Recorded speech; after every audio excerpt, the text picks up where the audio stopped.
Hello, you're listening to Ready, Set, Go Real Estate Investing Podcast, presented by Brandon Elliott. This show will be going over all aspects of real estate investing and is intended to educate, motivate, and prepare you to take action on your first or next real estate investment. For more information, please visit BrandonElliottInvestments.com. Thank you for listening and enjoy. Welcome back, everyone, to Ready, Set, Go Real Estate Investing Podcast. I am your host, Mr. Brandon Elliott. I am excited today. We got another Brandon in the house, somebody that has been in the real estate game for 9 years, Nashville, Tennessee, focusing on the 3 layers of development, focusing on entitlement, getting some land, and ground up, obviously, building out some amazing communities. Have done $22 million per year in the past. And, adapting with times and so forth. We got obviously the market, the economy, there's so many things going on. So I'm excited to deep dive in the business model right now, what's going on and so forth. But what's cool is you just started this land development accelerator, helping out a ton of people. And it's just because you noticed there was a need for it. There's not enough people actually talking about it. It is a niche down area where it can help out so many people.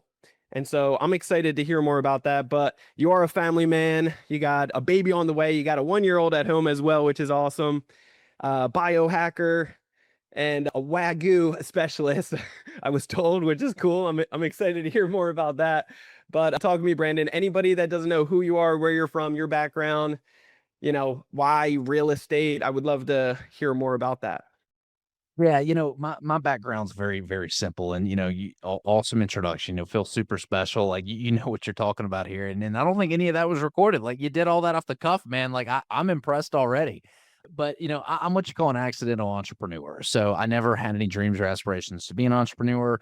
Real estate was just a thing that I had read about. I actually was in my career dream job, medical device sales.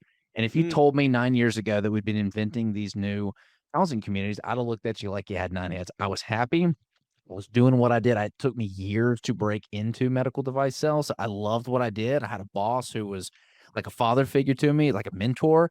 I loved what I did. I got to sell a product that was changing people's lives. So there's a lot of intrinsic satisfaction there.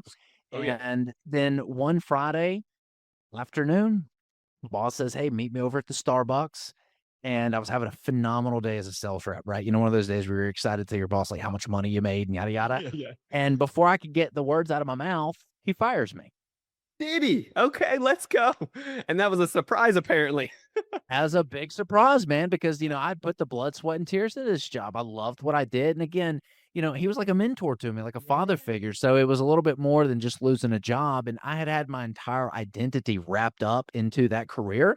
So as anybody who's ever had like a dream job or a career and just been let go all of a sudden, Yep. you kind of lose your sense of identity. And so Yeah. I was looking for sort of a new identity because I didn't have a job. I was like, what the hell did I do wrong? Right? Like I poured my heart and soul into this, all the blood, sweat, and tears. I was loyal. I worked really hard. I got the Rookie of the Year Sales Award, all this stuff. Like all I could think about was, what did I do wrong? What did I do wrong? What did I do? What was it? What was it? You got me intrigued. I feel like you're For whatever reason, I don't think he thought I was a fit for the company. Maybe I wasn't as good as medical device sales, as I thought, if I'm being honest, I don't think I was blowing it out of the park, like I wanted to, but, for whatever reason, I learned that nobody saw more in you than at the time. And he's like, you got to get out there and be your own business owner. Maybe it was that. I don't think that was it. I would have loved for him to tell me that because that would have made me feel really special. And I'd been like, oh, well, thank you for firing me and doing me this big favor. But no, he told me, Brandon, I don't think you're a good fit for us. And, I hope you learned something from that. And the big thing I learned was nobody was going to look out for my financial well-being but me. Come on. And it was a thing that I carried with me that helped me kind of launch some of the businesses. And so kind of the rest is history. I can go into the more if you want, but that's basically what happened. So accidental entrepreneur. Yeah. What year was that? I think that was 2016, 2017, maybe. Okay, cool. Okay. And I appreciate your honesty, man. You're like, yeah, that would have been the best approach, but unfortunately it was different. But everything happens for a reason. I truly believe in that. So what was your next step? Because a lot of people fall right into that of, hey, that's my identity. Like I put blood, sweat, tears, everything was that. So what am I now? Like, what the hell do I do now? So what did you do? Yeah. So I set a 6-month ultimatum. I was watching Shark Tank daily because I was like, what the hell do I do? I need some motivation. Like, what do I do? And I saw this guy get a deal with the Sharks selling messages on a potato. Okay. I kid you not. The guy comes in as a potato. Didn't look like a potato, looked like something else. And I'm like, if this guy can get a deal with the shark, like surely I can figure out how to make money myself. So that's what started the journey. I started a course on how to break into medical device sales. That failed. I started a online motivational blog. That failed. I go, like I really like the Tony Robbins stuff. Maybe life coaching. That's where my passion is. That's what I really want to do. And Brandon, you're not going to believe this, but not many people want to take life advice from a 27-year-old. That business That happens. failed. Yeah. But then I discovered real estate and I found a house. The guy was facing foreclosure. He couldn't make his payments. I sold all my retirement accounts, went out, found a partner to put up the other half of the money. We bought that house. I did all the management. I flipped that house and I made $30,000 8 days before my ultimatum. And I said, well, I guess I made some money. I got to keep going. So we took all that money and we just literally dumped it into marketing. I joked that if you've ever seen that movie Batman where the Joker slides down the big pile of money, turns around, lights it on fire with the gasoline, that's what we started doing with That's what it marketing. felt like. Yeah. But it was working. The marketing was bringing in deals, and that led to doing 4 or 5 more deals, and we just kept pouring money back into the business. Come on. And fast forward, 3 years, we were doing probably 35, 40 house flips per year. That's how I got started. Come on. And we had built that business up to doing some pretty spectacular stuff. Started our own general contracting firm to be able to flip the houses. We started our own, our acquisition company that markets and acquires it. And one day we got a call from a couple. Their house had caught fire. The whole second floor was really crispy. Wow. And we could acquire the home for more than the land was worth, and less than what the land was worth. And we're like, well, this has got to be a deal. If we can buy this house for less than what the land is worth, the first floor looks fine. So we literally just scraped the second floor, reframed up, and that was our first new build project. And here was the light bulb moment. We made 3 times the amount of money on that new build in less time than it took us to flip some of these deep full cut renovations that we were doing. We said, why are we flipping houses? We need to start building houses. So that's when we started building houses, and that company was doing great.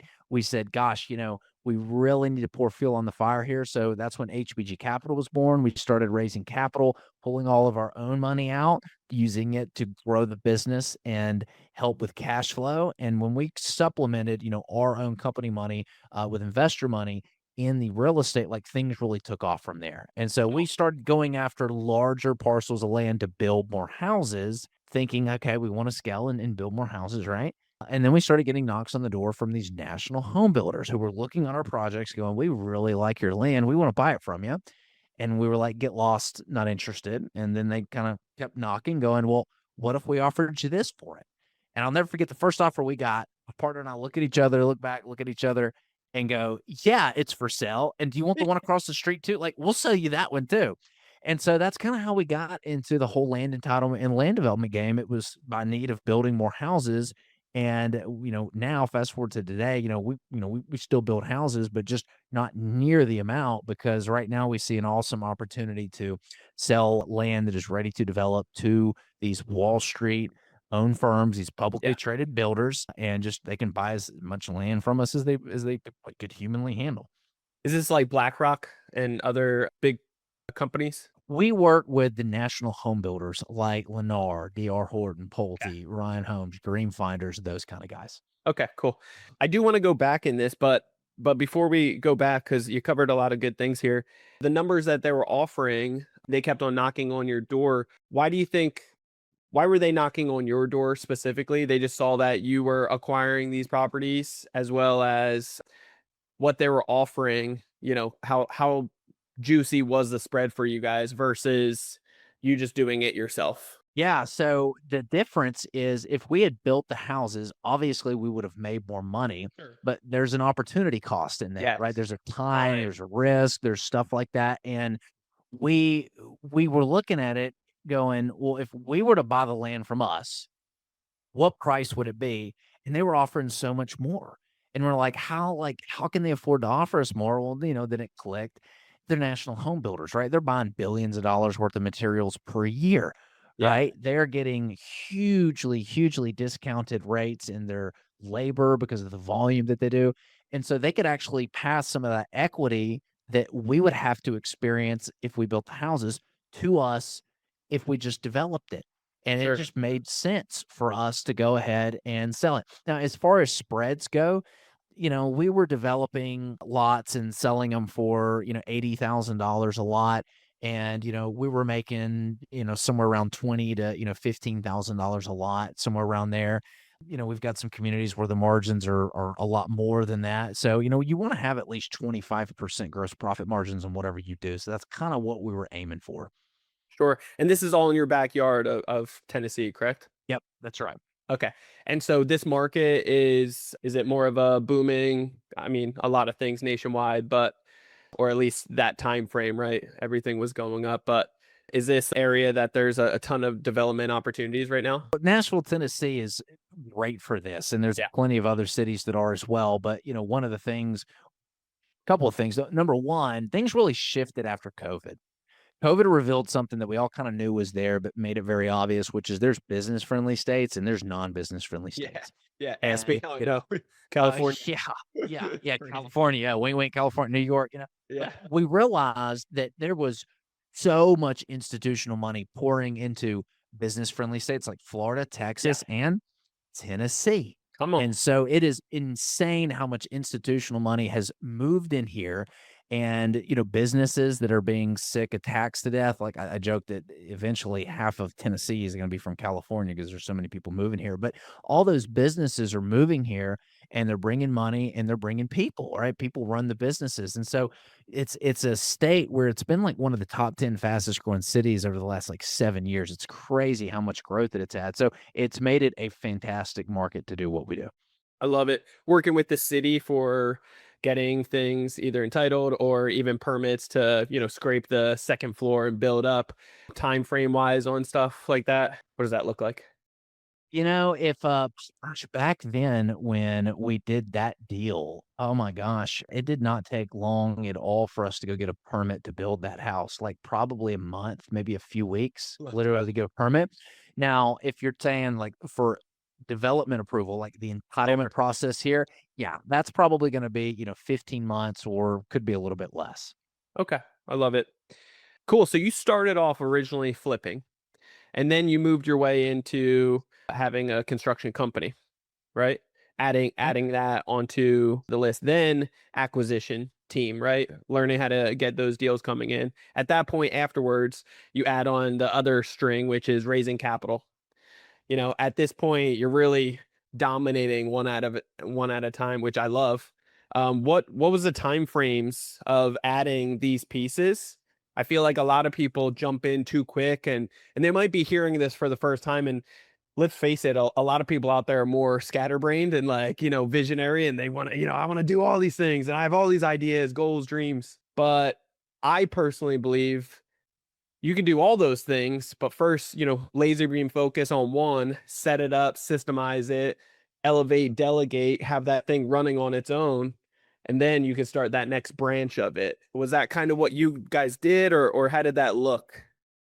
Yeah, a little bit of that, right? When we were first doing it, I'm just running 100 miles an hour trying to figure things out, right? Wearing all the hats. But, I got to a point where eventually things broke. I was doing too many things. Yep. And I mean, I wasn't even 2 years into the journey, probably a year and a half. And I like the first 6, 8 months were so much fun. You're excited and, Yeah. you'll do everything. But, after doing that for like 9 months of just, I mean, I'm talking up at 5 working and going to bed 8, 9, 10 PM working, like, it got a little bit old pretty quick. And I was like, dude, I can't live like this. And so that's what led Sure. me to join my first mastermind where I got around other people that were flipping houses and had systems and operations. And I remember the first mastermind session, I'm up there and they're like, dude, you did 20 deals, just you and your partner and this flip. And you even did I did a new construction project. That was like my third deal I ever did, and I didn't think I would ever do a new construction deal again. I lost like $40,000 on that deal.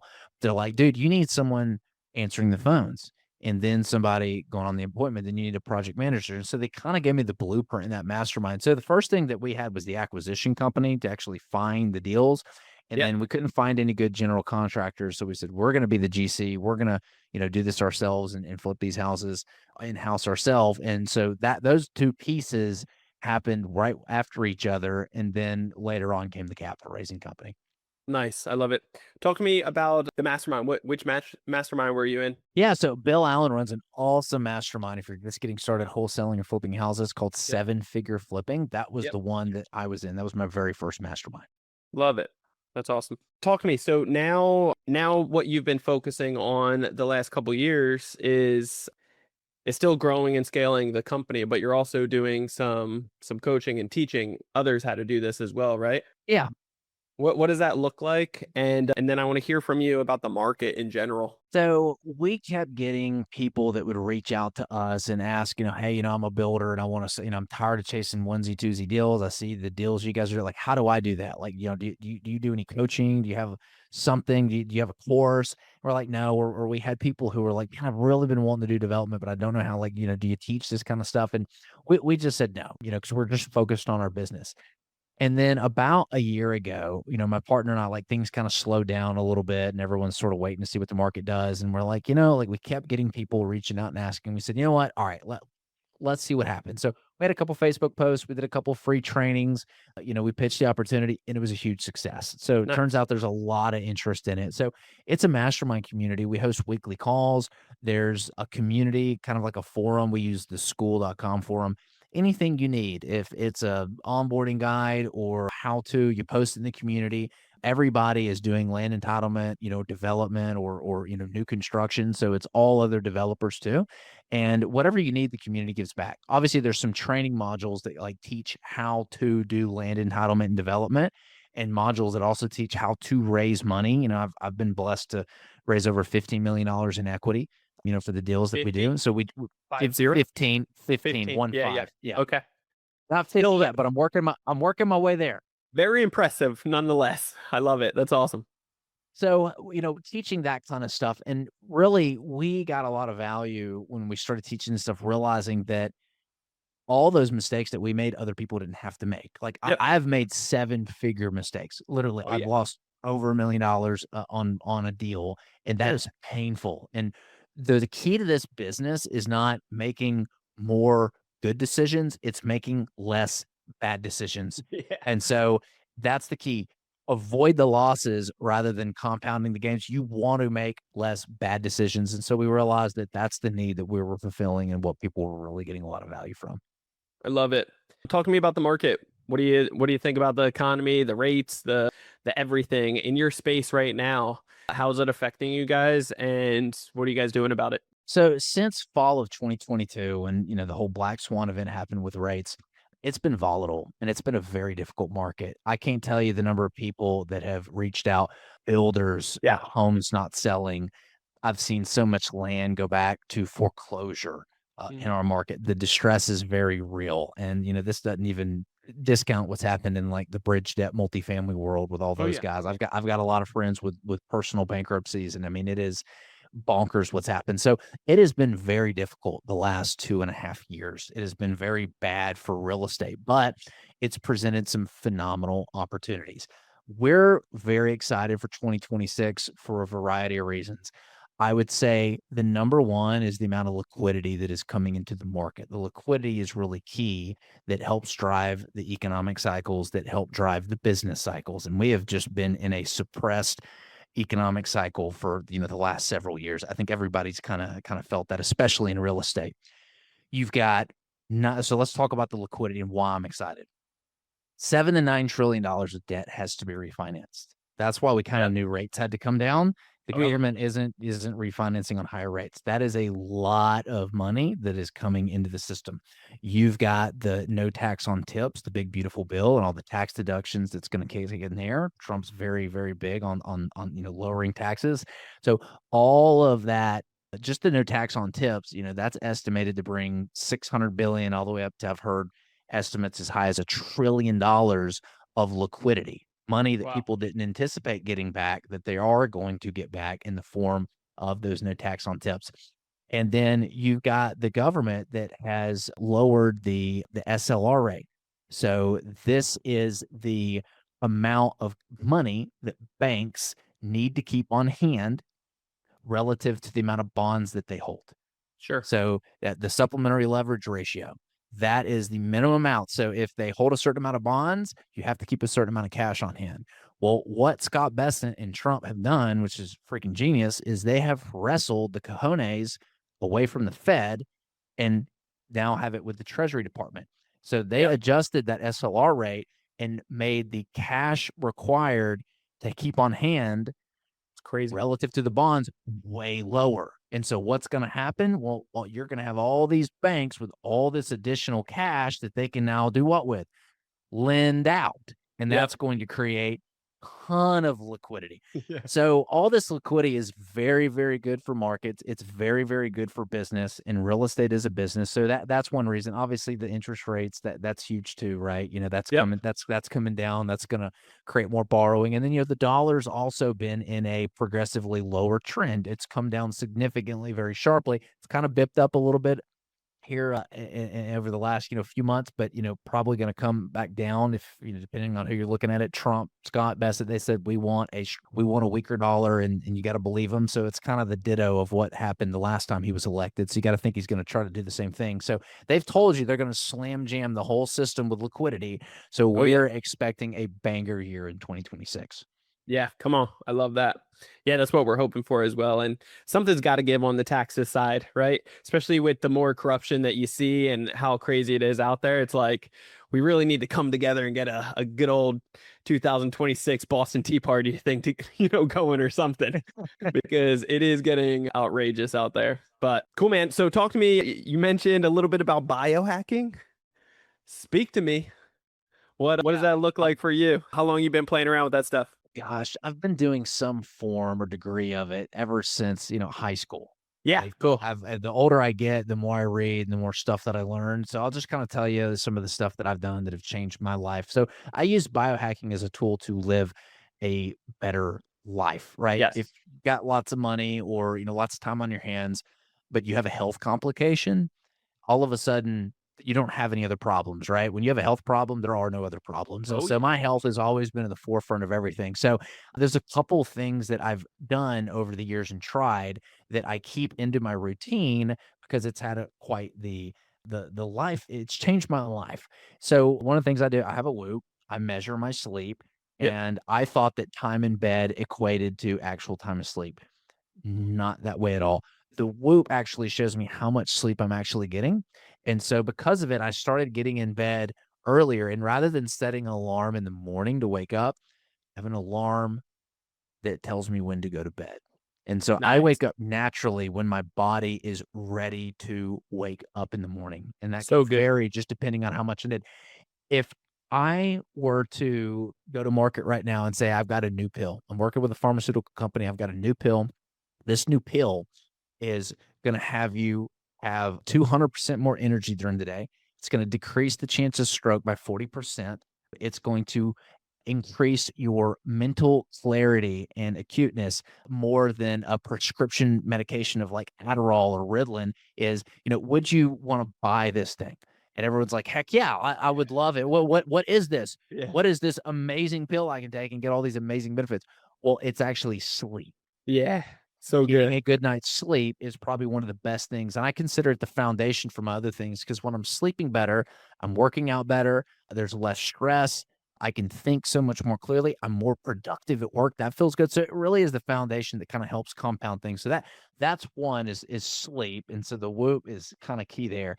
I saw recently Chandler Bolt, a friend, and he takes naps in the afternoon every day, like clockwork, 20-30 minute, just quick naps. And it like helps rejuvenate and get everything. And it's, sleep is so slept on by so many people. Like they don't treat it with the authority that it really, if you give it, it can really change so much. I love that.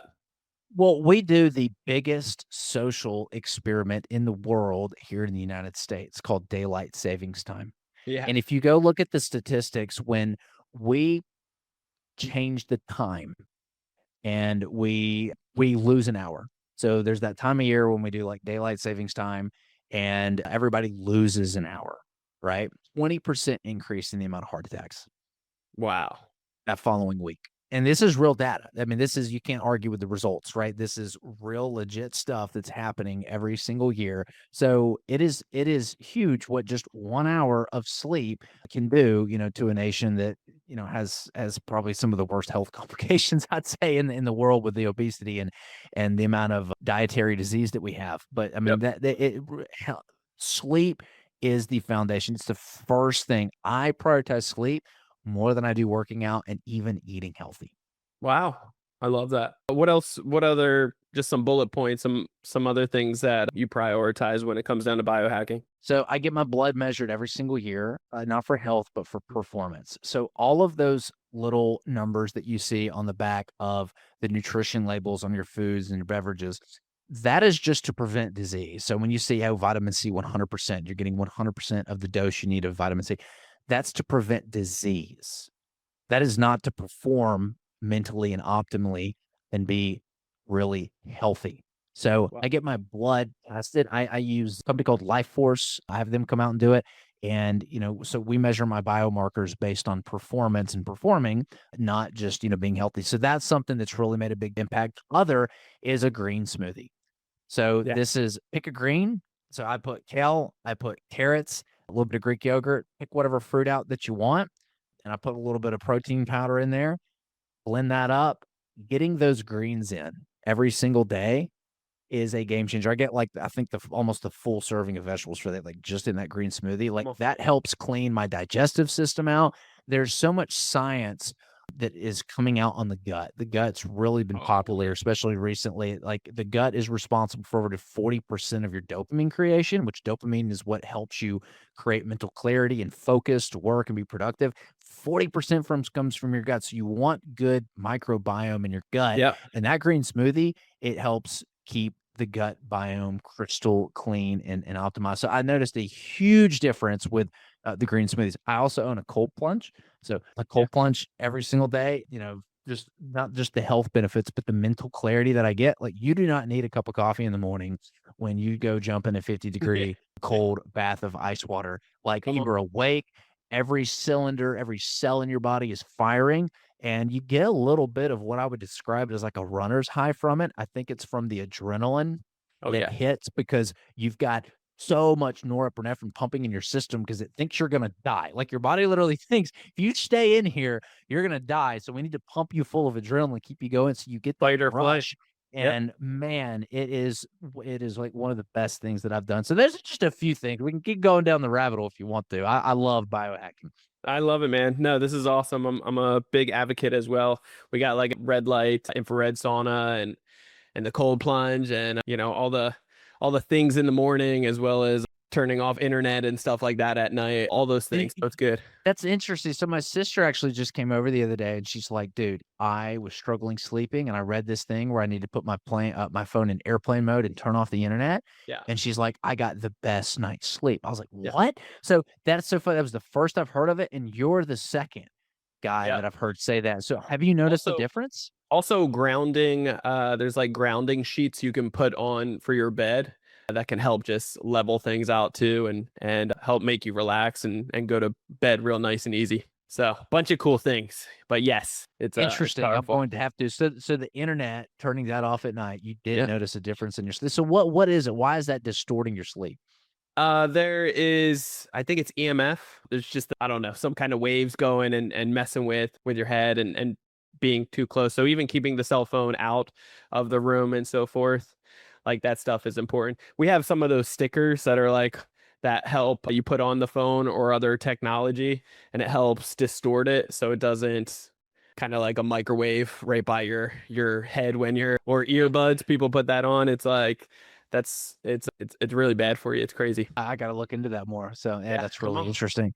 Well, what about the red light stuff? I've seen and heard that there's like cellular rejuvenation properties and stuff like that. Have you noticed a big difference? Yeah, for sure. It brings down, when you're inflamed and so forth, which we all are at different times. And so that can help out tremendously. And if you already have it set up with your sauna anyway to get all the toxins out when you're sweating. It's a great, like, double, two birds, one stone type of thing. Yeah, there's a bunch of cool things that you can optimize with that can really help out. Yeah, very cool. I like doing the blood test every 90 days or so because, like you said, it all starts with your gut.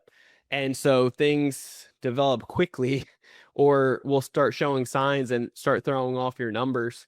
And so staying on top of that stuff can really, really help out in so many ways. It just makes you feel better too. And that with sleep, the proper sleep, like you said, that's the number one thing. Once you dial out everything else, it can really, really set you up for success. So getting a full panel of blood work is the thing. We use Good Labs, very affordable and cheap, and they'll come to you and all the things. So for a couple $100, you can get all your stuff done. And yeah, it's good stuff. Very cool. Now I'm gonna have to check out the red light therapy and then Come on. the EMF waves. Yeah. Brandon, what does the future look like for you guys? Man, just growth. Yeah. We see again, who we work with. They're publicly traded companies. They have to make the stock price go up. There's only one way to make stock price go up. That's to buy more land and build more houses. So we see us just continuing to shovel more land over to them, and then just continuing to grow the number of students in our mastermind community that are looking to do the same thing and learn the land development, learn entitlement stuff. So we're excited for 2026. Come on, I appreciate it. That's awesome. Talk to me. How can people get a hold of you and learn more about just the community? There's two types of people that we serve. So the first is, hey, if you want to do what we do and learn how to take land and convert it into new communities, you can go to learnlanddevelopment.com. There's a free course. You can grab it. It literally, it's like 8 hours of content, right? Like we said, we don't want to charge anything for us. Give away the secrets, sell them up in the implementation. So the people that take that course usually get some kind of good results. And they're like, hey, if this is the free stuff, what's the paid for stuff? And so you can book a call with us on the same website if you want to. So that's learnlanddevelopment.com. If you're an investor, and you already got a business and you just want to create passive income from real estate, and you like the idea of diversifying into land that is pre-sold to these publicly traded companies like Lennar and DR Horton, you can go to our website, hbgcapital.net/waitlist, and you can watch the video on how this whole strategy works. And we've got a free ebook you can grab at hbgcapital.net called 100 Questions Business Owners Ask Before Investing. If you're kind of new and on this journey and you're trying to figure out what kind of questions to ask. So those are the two ways to reach us. And I love that, man. Well, I'm excited for you guys. Your wealth of knowledge. I'm excited to see the growth that you've already had, but where you guys are about to take this thing and the impact you're about to make is just tremendous, and super, super grateful for your time, but also excited to see your future behind it. So I appreciate you sharing with us. Guys, go check out learnlanddevelopment.com. Reach out to Brandon, just a wealth of knowledge, and can definitely help you along the way if you're interested in building out.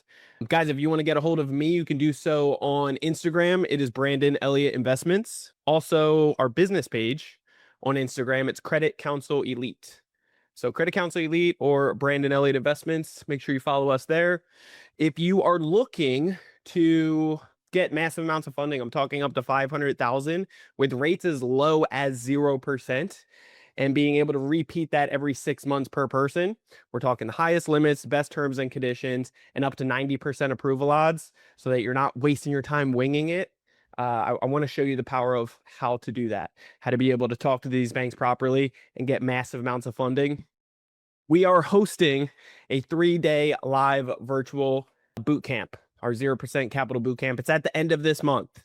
So you got Friday, the 30th, 31st, and or February 1st. So Friday, Saturday, Sunday, you're not going to want to miss that. Go to our, in my bio for Credit Counsel Elite or Brandon Elliott Investments. You can click that link, get your tickets to that. It's going to be epic. You're not going to want to miss it. So appreciate all you guys so much. Make sure you hit that subscribe button to Ready, Set, Go Real Estate Investing Podcast. After listening to a few episodes, leave that 5-star review. Love you guys all so much. Have a blessed day, and let's get out there and crush it. Appreciate you, Brandon. Thanks so much. This has been another episode of Ready, Set, Go Real Estate Investing Podcast, brought to you by Brandon Elliott. For more information, please visit BrandonElliottInvestments.com. Also, please don't forget to like, share, and leave a comment below. Thanks again for joining. Until next time, God bless.